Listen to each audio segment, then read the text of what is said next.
சிலர் பின்னாடி உட்கார்ந்து ஏன் பேசல? விசுவாசிக்கிறேன். பிழைக்கவே முடியும்.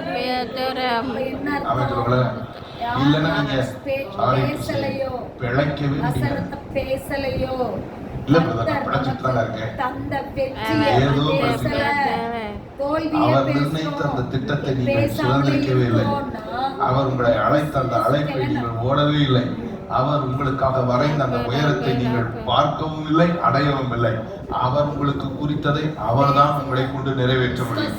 அதை சுதந்திரிக்க நீங்கள் விசுவாசித்தே ஆக வேண்டும். விசுவாசித்தே ஆகையால் பேசினேன் என்று எழுதியிருக்கிறபடி நாங்களும் அந்த விசுவாசத்தின் ஆவியை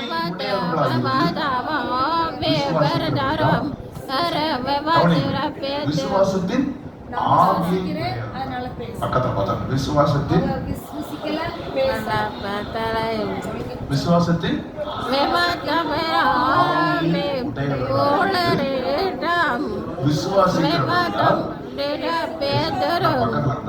ரெண்டாவது ஒரு சேர்ல மூணாவது திரும்பவே மாட்டேங்கிறீங்க. கர்த்தருடைய ஆசீர்வதிப்பார்.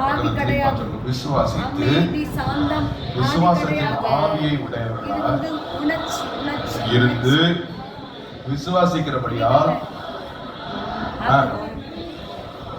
ரெண்டாவது மூணாவது நீங்க பேசுற வரைக்கும் நான் சொல்லுவேன்.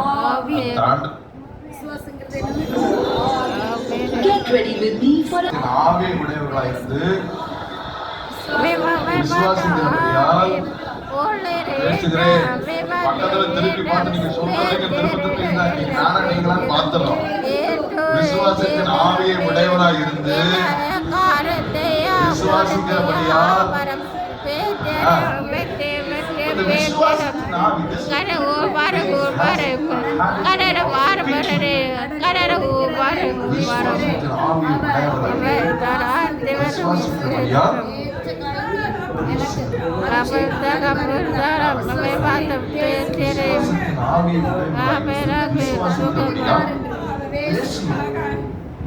நல்லா நீங்க கவனிச்சுக்கணும். இந்த விசுவாசம் எல்லா தனி மனிதனுக்கும் பகிர்ந்தளிக்கப்பட்டிருக்கு.